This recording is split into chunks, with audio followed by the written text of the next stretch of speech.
Uma das questões que aparece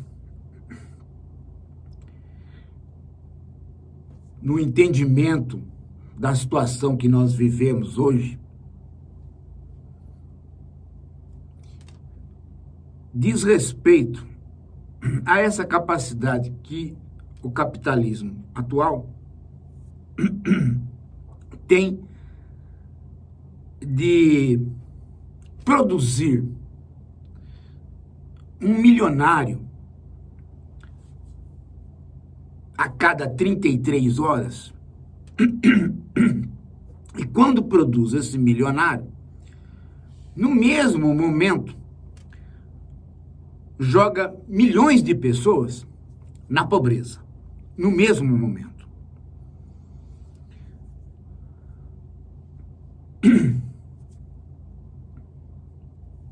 Como é que se dá isso? E por que que essas coisas têm correlação? Afinal de contas, aquele que se torna milionário, ele não tem tantos empregados para explorar que signifique milhões. Portanto, não é ele a causa direta de ficando rico, outros ficarem pobres. É preciso entender mais o funcionamento disso para não estabelecer causas que não existem.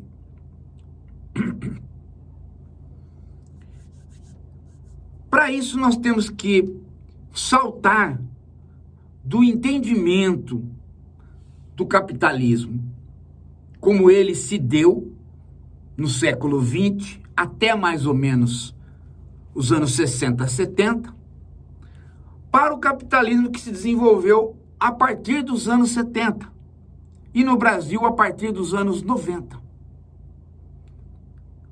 Normalmente, em termos econômicos, as pessoas chamam este capitalismo que se desenvolveu a partir dos anos 70 de uma financeirização do capitalismo, ou a hegemonia do capital financeiro, ou capitalismo financeirizado.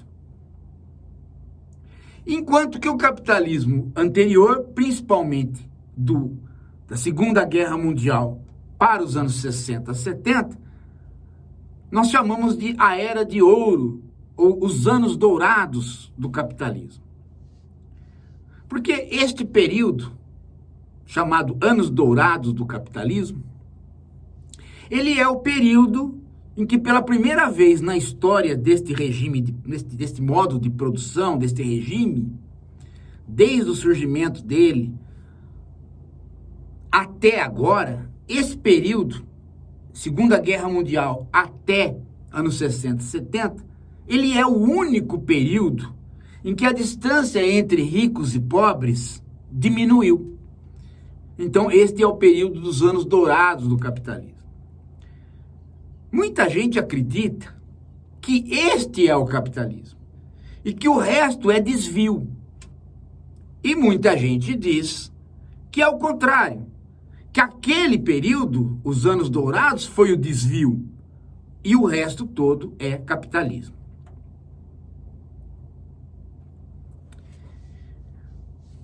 Eu tendo a acreditar nessa segunda tese, que os anos dourados são o desvio, que o capitalismo é exploratório e aumenta a distância entre ricos e pobres e causa a miséria.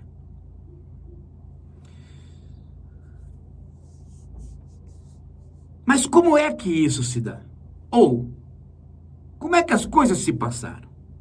Por que que nós chegamos a 40 anos de capitalismo que não mais distribui renda e que, ao invés de diminuir a distância entre ricos e pobres, amplia a distância entre ricos e pobres? Como é que nós chegamos a essa situação em que a cada 33 horas se produz um novo milionário e nestas mesmas horas, ou mais ou menos próximo, milhões caem na pobreza? Como é que nós chegamos a esses dados que são dados oferecidos por documentos que estão sendo veiculados em Davos, nos próprios fóruns mundiais dos países capitalistas ou países ricos.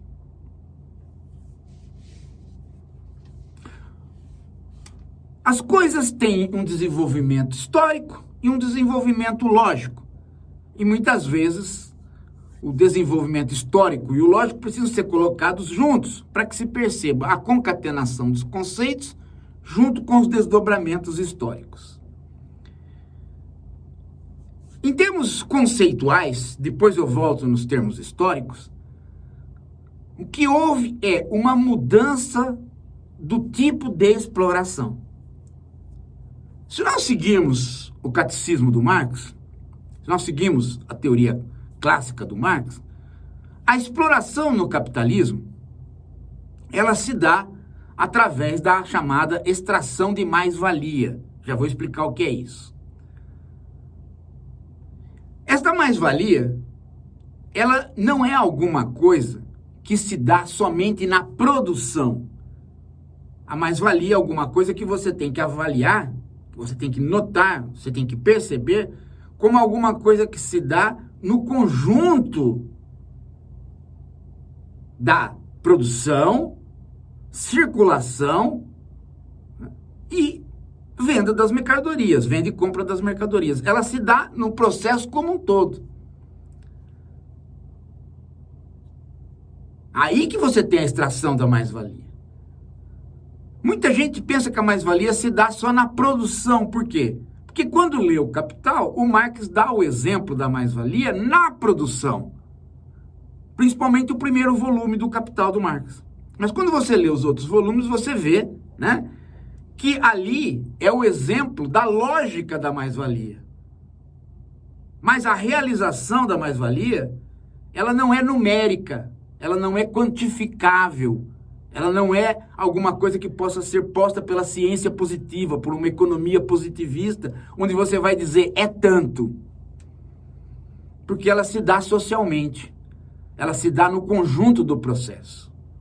Este é um dado importante que a gente tem em mente.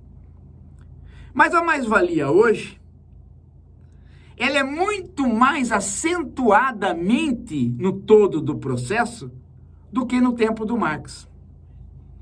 E aí é que faz com que, né, exista uma disparidade maior na extração da mais-valia, ou seja, a mais-valia é extraída do que antes.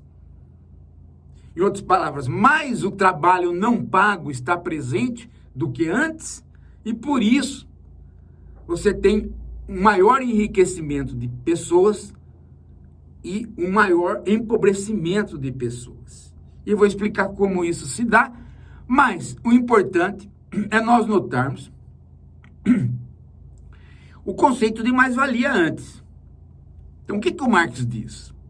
O Marx diz que uma mercadoria, para ser produzida, ela tem que ter o quê? Ela tem que ter a entrada do dinheiro. Então, você, com o dinheiro, você compra o quê? Você compra duas coisas. Você compra a maquinaria, ou os insumos, ou os instrumentos de trabalho, dependendo do estágio do capitalismo, e você compra força de trabalho, ou seja, os operários que você vai pagar um salário. Então, a mercadoria tem como componente esses dois elementos. E quando ela é produzida, e depois ela vai ser vendida, vai circular e vai ser vendida, né? O que ocorre? Ocorre que ela gera lucro. E as pessoas acham, no senso comum, que ela gera lucro porque ela é vendida mais caro do que quando ela sai da produção. E os intermediários ganham. Isto é verdade em parte. Mas isso não é a fonte do lucro. Qual é a fonte do lucro básico? É que o capitalista, quando ele compra instrumentos de trabalho ou máquinas para pôr na fábrica, e ele paga salários, e ele obtém a mercadoria no final, fazendo os assalariados trabalharem sobre os insumos e transformar a natureza, quando ele tem a mercadoria no final, ela já vem com o mais valor embutido, ou seja, ela já vem com trabalho não pago embutido. Por quê?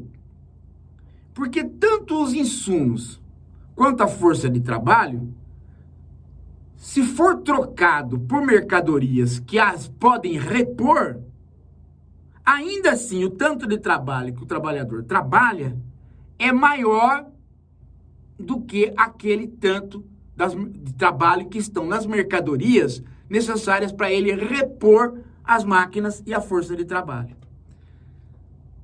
Em outras palavras, você tem o quê? Você tem gente que trabalha mais horas do que o necessário para elas no outro dia virem trabalhar. E isso é natural do capitalismo. Por quê? Porque o capitalismo sempre consegue fazer o horário de trabalho avançar. E quando ele não consegue mais, e quando já deu 24 horas de trabalho, suponhamos, né? Ou 16, ou 18, ou 14,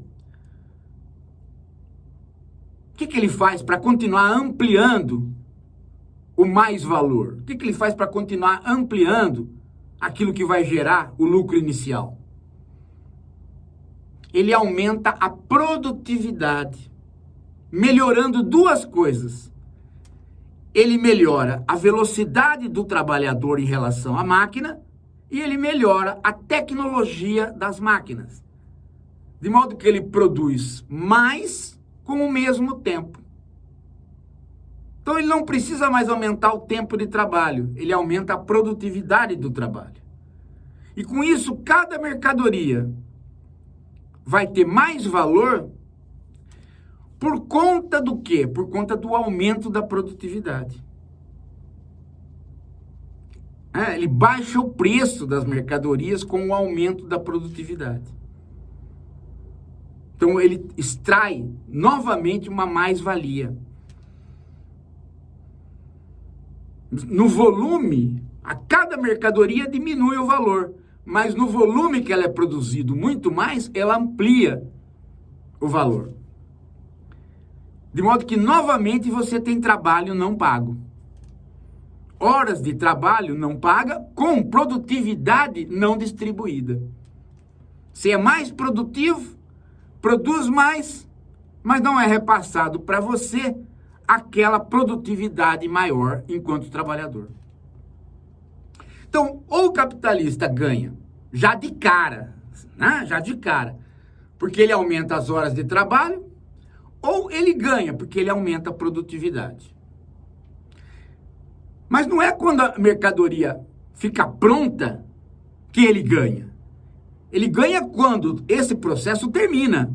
Ou seja, quando a mercadoria vai para o mercado e quando outros participam do lucro desta mercadoria. Por exemplo, quem financiou o capitalista pega uma parte deste mais valor. São os bancos. Quem conseguiu fazer a distribuição dessa mercadoria através de uma logística pega outra parte deste mais valor. Então, o mais valor, ou a mais-valia, ela sustenta não só um capitalista produtor, ela amplia não só o capital do capitalista produtor, ela amplia o capital do intermediário e do financiador, o banqueiro. Sacaram? Para entender, tem que entender sempre o quê? Que eu trabalho 10 horas, mas aquilo que eu produzo com o trabalho de 10 horas, né, é muito mais do que aquilo que outros operários trabalharam para fazer a comida que eu como. Então, se eu for computar isso em horas de trabalho, eu compro no supermercado um tanto para eu vir para o trabalho amanhã. Um tanto de comida ou de outros requisitos para eu vir trabalhar amanhã. Mas isso que eu pego no supermercado é correspondente ao meu salário.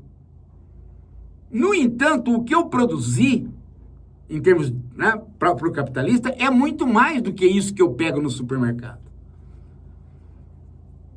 Essa é a ideia. Se você for computar isso sempre em horas de trabalho, o que está lá no supermercado que eu pego é menos do que aquilo em horas de trabalho que eu entrego para o capitalista. Logo de cara você entende isso quando você transforma tudo em horas de trabalho, para ver o valor. Ora, bolas. O que acontece hoje? O que acontece hoje é que esta mais-valia, que conceitualmente é o trabalho não pago, são as horas de trabalho não pagas, ela não é mais produzida com base na fábrica. Por quê? Porque a fábrica está maquinizada. O próprio homem saiu de lá. Portanto, ele, homem, que é aquele que gera trabalho, né, e que, portanto, gera valor, não está mais presente. Então, onde é que está o trabalho não pago que é retirado pelo capital hoje em dia? Ele está na trama da sociedade como um todo. Se você pega todo o trabalho da sociedade, você vai ver que uma parcela grande desse trabalho de toda a sociedade é trabalho não pago.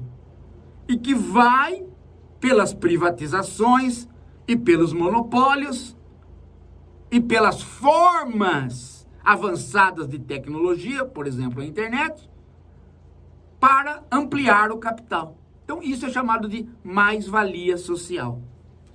Como é que você nota isso?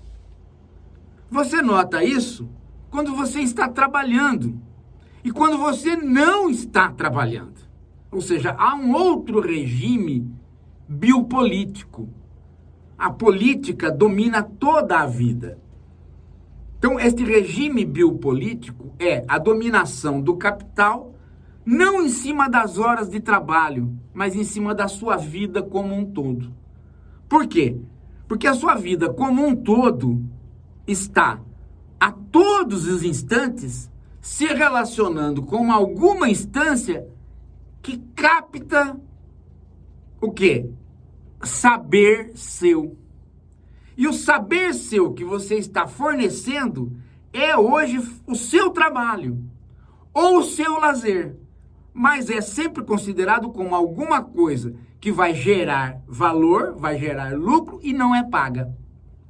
Então você se emprega numa companhia e você trabalha 10 horas para aquela companhia e aquela companhia obriga você a trabalhar, né, no mundo virtual. Por exemplo, uma companhia que faz qualquer coisa, mas que para fazer essa qualquer coisa precisa estar conectada. Então, durante todo o tempo que você está conectado, você está trabalhando diretamente e, portanto, fornecendo ali não só, né, trabalho no sentido de tempo, mas trabalho no sentido de fornecer conhecimentos que são seus e que vão gerar a possibilidade daquele trabalho ser feito. E aquilo é captado pela internet e levado para as plataformas que pegam aquele saber e com aquele saber distribuem aquele saber, né? E aquele saber que é distribuído gera alguma coisa que pode virar um produto e que é devolvido para você comprar ou alugar, principalmente alugar. Mas há uma outra parte também, qual? É que independente do conteúdo que você fornece para a net, você fornece uma outra coisa talvez muito mais importante. E essa não é posta em circulação. Esta é apropriada diretamente pelo monopólio da plataforma, por exemplo, o Google. Qual? A maneira como você se relaciona com a máquina. A maneira como você se relaciona com a máquina é a maneira pela qual o Google reconstrói os seus algoritmos de modo a fazer com que os seus algoritmos fiquem cada vez mais próximos de você. E isso aumenta a capacidade do Google de poder fornecer páginas ranqueadas. Páginas onde você tem a classificação do que vale mais e do que vale menos. E com isso, a monetarização. O preço de cada página de acordo com as vistas que ele pode dar. Então, se você se relaciona, se você tem muita gente se relacionando na internet, você tem muito conteúdo entrando, mas isso não é importante para o Google. O importante, na verdade, é a maneira como você relaciona com o algoritmo. Porque aí ele vai ficando sabendo mais de você, ele vai educando você para você fazer uma linguagem simples para ele entender, e ele vai se adaptando à sua linguagem que ele tornou simples. De modo que a interação máquina-homem fique mais lisa, mais rápida, e ele possa, com as suas informações e seus dados, ranquear todas as páginas da internet e monetizá-las. Monetizar todas. A ponto de que você quer pôr uma propaganda numa página, né? Você vai procurar no Google o preço dela. Então essa é uma informação básica que só o Google tem. O preço das páginas para você colocar a propaganda, para você colocar o seu produto. E isso é que gera o famoso lucro do Google. É o ranqueamento dele. Para tudo você o consulta e vê o ranqueamento. Você quer um médico, você consulta o Google e vai ver quem é que está na frente dos médicos mais... Você quer um hotel, você consulta o Google e vai ver qual é o melhor hotel. Você quer saber de uma doença e da cura? Você consulta o Google e vê quais curas estão sendo propostas. Essa avaliação completa de todas as páginas do Google permitem ao Google fornecer o que é que vale e o que é que não vale no mundo para todos os consumidores que, por terem trabalhado na net para aperfeiçoar esse mecanismo, são também produtores. E nunca foram pagos por esse trabalho, porque esse não é o trabalho delas. Esta é a relação com a máquina que todos nós temos. O resultado disso, né, é que há muito mais trabalho não pago do que trabalho pago no capitalismo de hoje. Mas se não bastasse isso, tem o quê? Tem o fato de que este mecanismo permite com que os mecanismos de financiarização fiquem em tempo real. O que quer dizer com isso? Quando o capitalismo financeiro entra, e uma coisa é ele sem internet, outra coisa é ele com internet. Ele sem internet, ele é o financiamento comum. Você quer fazer uma coisa? Eu empresto um dinheiro para você, né? E você me devolve esse dinheiro com juros. Então eu sou financiador seu. Perfeito. Tá? Agora, se eu tenho a internet, tudo isso fica em tempo real. De modo que todos os contratos que eu posso fazer na internet, dado que ele está em tempo real, eu posso fazer esse contrato com você e imediatamente computar esse contrato que eu fiz com você como um título que eu posso repassar para venda. Então, por exemplo, eu faço assim, né? Você quer vender feijão para mim e eu quero comprar feijão de você. Ora, alguém, né?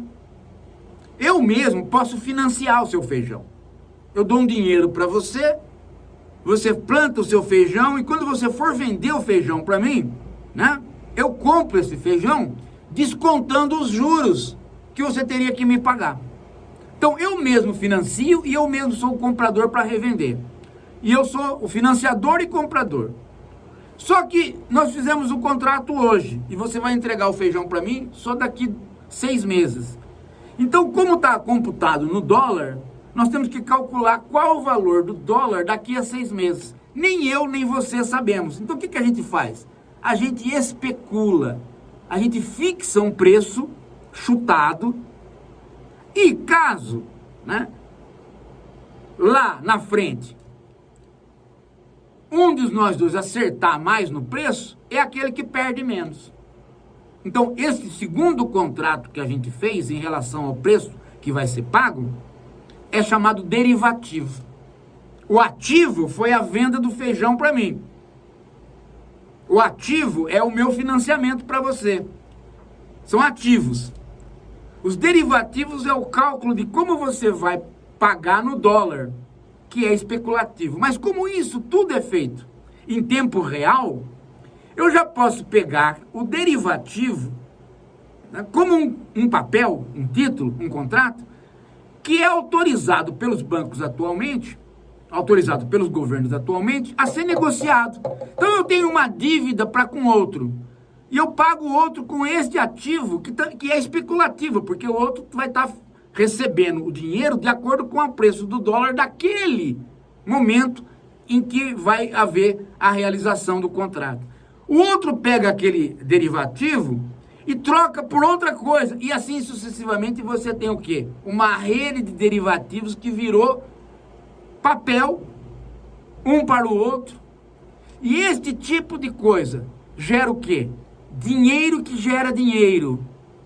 E onde está a produção? Lá no feijão. Mas quanto vale a produção lá no feijão? Quantas pessoas foram empregadas para produzir o feijão? 10. Isso corresponde a quanto de dinheiro? Muito mais do que a simples venda, porque entrou vários outros contratos derivativos no contexto. Então o capitalismo financeiro mexe com muito dinheiro e pouco emprego. De modo que gera de vez em quando alguém que especulou certo e que pegou uma bolada. E a hora que pegou essa bolada e ficou rico, tem um monte de gente que ficou pobre porque este capitalismo não aumenta o emprego. Ele produz muito dinheiro sem aumentar o emprego. E se ele é maquinizado, ele diminui ainda o emprego. Então, a maquinização mais a internet, ou seja, a maquinização mais capitalismo financeiro, que na verdade é a mesma coisa, diminui o número de pessoas empregadas, diminui o número de pessoas empregadas e ganha, mas o volume de dinheiro continua sempre aumentando. O resultado é que você tem menos chances de trabalho, embora você tenha mais negócios. Então você tem uma mais-valia social extraída de todo mundo que participa da internet e uma produção de dinheiro que vem dessa mais-valia social, mas que também vem dos próprios papéis gerados pelo capitalismo financeiro. Então você tem mais-valia social, mas também você tem o quê? Dinheiro que é capital fictício, porque ele não corresponde a nada em termos de riqueza do trabalho. Então isso é bem diferente do capitalismo anterior, onde o explorado era o trabalhador. Agora o explorado são todos nós, né? E mais o mecanismo de internet em tempo real que permite com que o capital fictício vá se triplicando sem correlação ao número de empregos. Então você gera né? Uma falsa riqueza que não tem correspondente no trabalho. E você gera um general intellect, um saber difuso na sociedade, que é monopolizado pelas grandes plataformas, sem que com isso você receba um tostão por elas. Pelo contrário, você perde, porque você as aluga. Capitalismo financeiro é tão hegemônico que a Ford não ganha mais com a venda do carro há 30 anos. Ela ganha na medida em que ela financia o carro para você. Ela ganha através dos juros que você paga pelo carro que ela própria financia. Ela própria virando banco. E assim Casas Bahia e tudo que dá crediário. Fora os bancos que dão o crediário pessoal no seu salário. Através do cartão de crédito que você paga. E você sendo bancarizado, os bancos são autorizados a emprestar mais do que eles têm. Por exemplo, se há 10 clientes, o banco é autorizado a emprestar para 200 pessoas. Se há 20 clientes, o banco é autorizado para emprestar para 500 pessoas. Isso vai ampliando também o crédito. O crédito, o que é? O crédito, ele é uma forma de controlar não o seu trabalho presente, como era a forma que o capitalista controlava. O crédito, ele controla o seu trabalho futuro. Por quê? Porque você vai ter que trabalhar de alguma forma, inclusive da forma que você não quer, para pagar aquilo que você emprestou. E aquilo que você emprestou sempre sobe de preço por conta dos juros. Então, o sistema de crediário, o sistema de financiamento, o sistema de créditos, é um sistema que amarra e controla você e, ao mesmo tempo, produz dinheiro que não corresponde ao volume de empregos.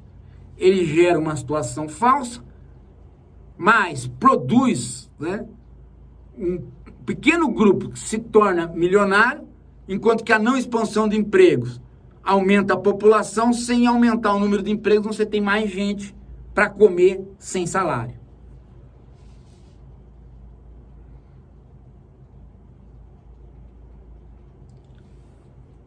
Eis aí o mundo em que nós estamos. Se você entender esse conceito, depois, num próximo vídeo, eu explico como que nós chegamos a isso, não do ponto de vista lógico e conceitual, como eu tentei explicar agora, mas eu explico do ponto de vista histórico, como que nós chegamos a isso. E isso vai dar a base para você entender o capitalismo 4.0 e mais o nosso livrinho Semi-Capitalismo. Tá combinado? Esse foi o primeiro vídeo. Nós vamos logo depois para um segundo vídeo. Aí, né, é que a gente diz aquele refrão de sempre. Daqui a pouco eu volto.